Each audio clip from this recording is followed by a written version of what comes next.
Here's a professor who's taking trash cleanup into his own hands, and those of his students. Meet Drew Goff, a biology professor at UNC Charlotte who is using his influence to make a difference beyond the classroom. Twice a semester, Professor Goff gives his students an opportunity to earn some extra credit in his classroom, along with some brownie points with Mother Nature. A couple times a semester, I like to give my students the opportunity to get out of the classroom and clean up their community. Students today are spending too much time in their classrooms, on their laptops, and on their phones. This gives them a chance to be outdoors and apply what they've learned in the classroom. Professor Goff is using his sphere of influence to tackle the single-use plastic epidemic, which is hitting our environment hard everywhere. And I do mean everywhere.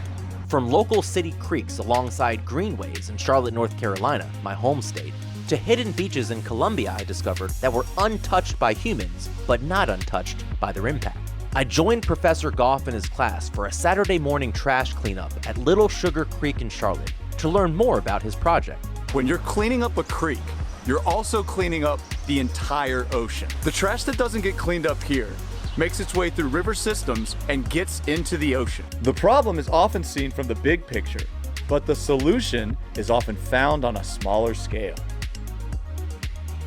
You may just think you're one person, and your impact is minimal.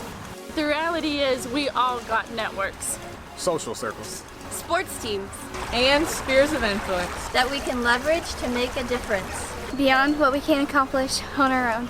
to make our communities aware of the problems our world is facing. I'm just one professor, and this is the difference that I can make. How about you?